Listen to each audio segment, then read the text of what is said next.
अस्सलाम वालेकुम बच्चों, आज हम आपको हामिद की कहानी सुनाने वाले हैं जिसने अपनी कुल्हाड़ी अपने ही पांव पर मार ली। तो आइए आपको कहानी सुनाते हैं। एक दिन रास्ते से गुजरते हुए हामिद के चलते कदम रुक गए। इसकी आंखें चमक उठ।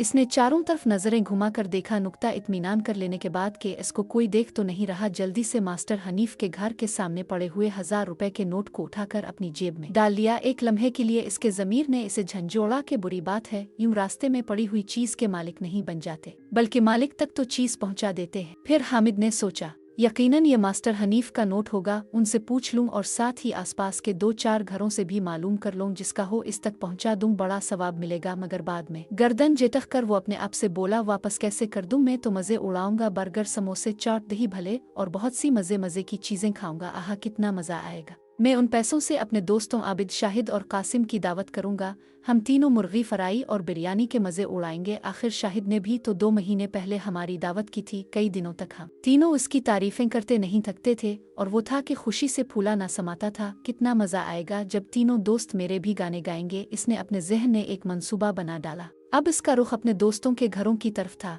इसने तीनों को घरों से बिलाकर इकट्ठा किया और दावत की खुशखबरी सुना डाली। आबिद ने हामिद की बात पर यकीन न करते हुए फिक्रा कसा, अरे छोड़ो ये मुंह और मसूर की दाल, क्योंकि इसे हामिद की माली हालत का बखूबी इल्म था। हाँ बिल्कुल, शाहिद ने भी आबिद की हाँ में हाँ मिलाते हुए कहा, यकीन तो मुझे भी नहीं आ रहा, क्योंकि कीकर के दरख्त पर बीर नहीं उगा करते। तीसरा दोस्त भला कासिम कहाँ पीछे रहने वाला था। कासिम कहने लगा, यकीन तो मुझे भी नहीं आ रहा हामिद, और दावत वो भी महंगे होटल में ना भाई ना। हामिद कहने लगा, अच्छा तुम्हें मेरी बात पर यकीन नहीं आ रहा, लो ये देखो। हामिद ने जज्बाती अंदाज में जेब में हाथ डाला और 1000 रुपए का नोट निकालकर उनके सामने रख दिया। वो तीनों उछल पड़े और वो हामिद का मुंह तकते रह गए।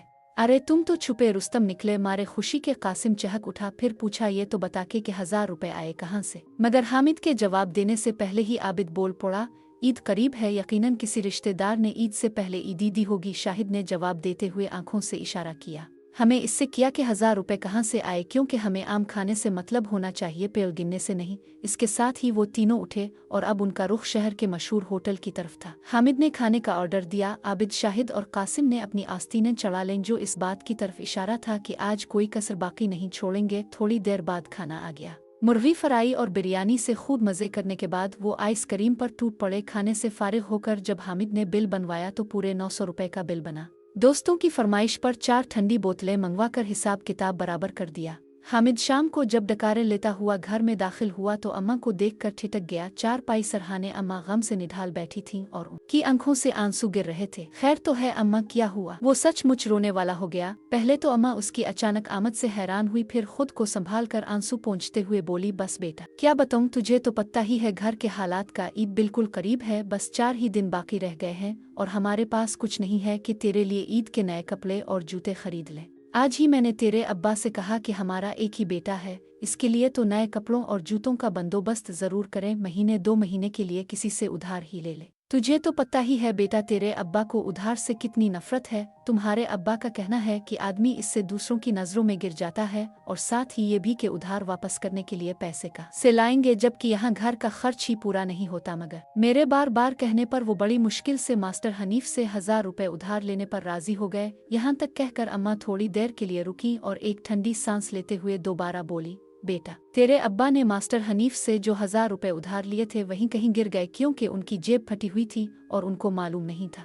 तुम्हारे अब्बा कह रहे थे कि 1000 का बंधा हुआ नोट दिया था मास्टर हनीफ ने। बाद में वहां जाकर बहुत ढूंढा मगर रुपए ना मिले। बस बेटे, अब हम तेरे लिए ईद के नए कपड़ों और जूतों का बंदोबस्त नहीं कर सकते। अम्मा ने आखिरी जुमला बड़े दर्द भरे लहजे में कहा था, जो हामिद पर बिजली बनकर गिरा। अब इसे पता चला कि जो 1000 रुपए इसने दोस्तों के साथ मिलकर खर्च किए थे वो इसके अपने ही थे, यानी अपनी कुल्हाड़ी खुद अपने पांव पर मार ली थी। ये जानकर वो पछताने लगा और तसव्वुर में अपने आप को पुराने कपड़ों और जूतों में ईद की नमाज पढ़ने के लिए जाता हुआ देखने लगा। प्यारे बच्चों, ये कहानी हमें ईमानदारी, हलाल कमाई और नेक नीति का सबक देती है। हामिद ने लावारिस रकम देखकर फौरी तौर पर अपनी ख्वाहिशात को तरजीह दी और अपने ज़मीर की आवाज़ को नज़रअंदाज किया, जिसका अंजाम ये हुआ कि वो खुद ही इस नुकसान का शिकार हो गया। अगर आपको कहानी पसंद आई है तो वीडियो को लाइक करें और शेयर करें, और मज़ीद ऐसी दिलचस्प वीडियोज़ के लिए चैनल को सब्सक्राइब करें। अगली वीडियो में फिर मिलेंगे, तब तक के लिए अल्लाह हाफ़िज़।